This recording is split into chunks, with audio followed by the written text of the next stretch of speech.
Your excellency, प्रधानमंत्री जी, दोनों देशों के डेलीगेट्स, मीडिया के सभी साथी, नमस्कार।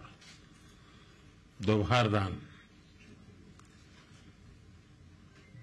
जागरेब की इस ऐतिहासिक और मनमोहक धरती पर जिस उत्साह, आत्मीयता और स्नेह से मेरा स्वागत हुआ है, उसके लिए मैं प्रधानमंत्री जी और क्रोएशिया सरकार का हार्दिक आभार व्यक्त करता हूं। किसी भी भारतीय प्रधानमंत्री की क्रोएशिया की ये पहली यात्रा है और इसका सौभाग्य मुझे मिला है। फ्रेंड्स, भारत और क्रोएशिया लोकतंत्र, रूल ऑफ लॉ, प्लुरलिज्म और इक्वलिटी जैसे साझा मूल्यों से जुड़े हैं। ये सुखद संयोग है कि पिछले वर्ष भारत के लोगों ने मुझे और क्रोएशिया के लोगों ने प्रधानमंत्री आंद्रे जी को लगातार तीसरी बार सेवा करने का अवसर दिया है। इस जनविश्वास के साथ हमने अपने तीसरे कार्यकाल में अपने द्विपक्षीय संबंधों को 3 गुना गति देने का निर्णय लिया है। रक्षा क्षेत्र में लॉन्ग टर्म सहयोग के लिए एक रक्षा सहयोग प्लान बनाया जाएगा, जिसमें ट्रेनिंग और मिलिट्री एक्सचेंज के साथ साथ रक्षा उद्योग पर भी फोकस किया जाएगा।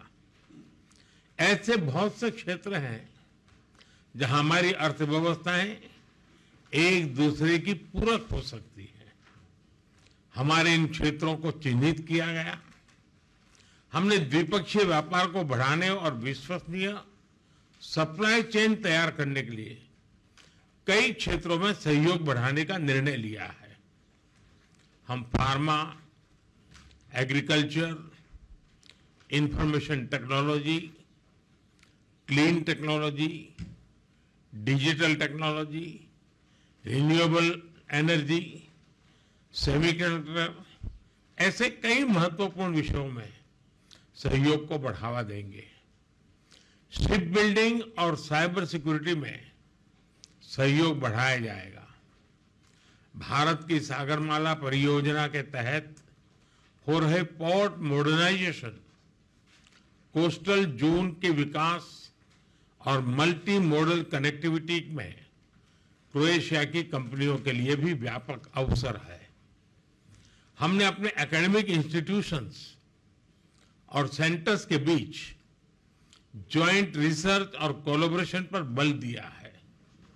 भारत अपने स्पेस अनुभव को क्रोएशिया के साथ साझा करेगा। फ्रेंड्स, हमारे सदियों पुराने सांस्कृतिक संबंध आपसी स्नेह और सद्भाव का मूल है।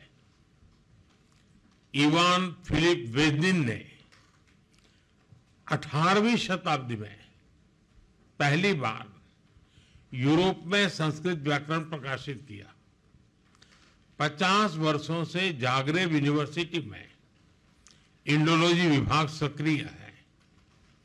आज हमने अपने सांस्कृतिक और पीपल टू पीपल संबंधों को और बल देने का निश्चय किया है। जागरेब यूनिवर्सिटी में हिंदी चेयर के एमओयू की अवधि 2030 तक बढ़ाई गई है। आने वाले 5 वर्षों के लिए कल्चरल एक्सचेंज प्रोग्राम तैयार किया गया है। लोगों के आवागमन को सरल बनाने के लिए मोबिलिटी एग्रीमेंट को जल्द पूर्ण किया जाएगा। क्रोएशियाई कंपनियां भारत की आईटी मैन पावर का लाभ उठा सकेंगी। हमने दोनों देशों के बीच टूरिज्म को बढ़ाने पर विचार विमर्श किया। यहां पर योग की लोकप्रियता को मैंने स्पष्ट रूप से अनुभव किया है। 21 जून को अंतर्राष्ट्रीय योग दिवस है और मुझे विश्वास है कि हमेशा की तरह क्रोएशिया के लोग इसे धूमधाम से मनाएंगे। फ्रेंड्स, हम सहमत हैं कि आतंकवाद मानवता का दुश्मन है, लोकतंत्र में विश्वास रखने वाली शक्तियों का विरोधी है। 22 अप्रैल को भारत में हुए आतंकी हमले पर संवेदनाओं के लिए हम प्रधानमंत्री जी और क्रोएशिया सरकार के हार्दिक आभारी हैं। ऐसे कठिन समय में हमारे मित्र देशों का साथ हमारे लिए बहुत मूल्यवान था। हम दोनों सहमत हैं कि आज के वैश्विक वातावरण में भारत और यूरोप की साझेदारी बहुत महत्व रखती है। ईयू के साथ हमारी स्ट्रेटेजिक पार्टनरशिप को मजबूत करने में क्रोएशिया का समर्थन और सहयोग बहुत ही महत्वपूर्ण है। हम दोनों इस बात का समर्थन करते हैं कि यूरोप हो या एशिया, समस्याओं का समाधान रणभूमि से नहीं निकलता। डायलॉग और डिप्लोमेसी से ही वही एकमात्र रास्ता है। किसी भी देश की क्षेत्रीय अखंडता और संप्रभुता का सम्मान आवश्यक है। फ्रेंड्स, आज यहां बांसकी द्वारी में होना मेरे लिए एक विशेष पल है, जहां साक्सिनेस्की ने क्रोएशियन भाषा में अपना ऐतिहासिक भाषण दिया था।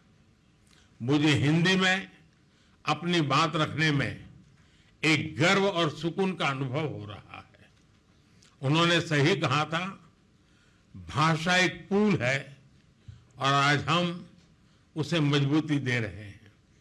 एक बार फिर क्रोएशिया में हमारी आवाभगत के लिए प्रधानमंत्री जी का हार्दिक धन्यवाद करता हूं और प्रधानमंत्री जी मैं यह भी आशा करता हूं कि आप हमें भारत में जल्द से जल्द स्वागत करने का अवसर प्रदान करेंगे।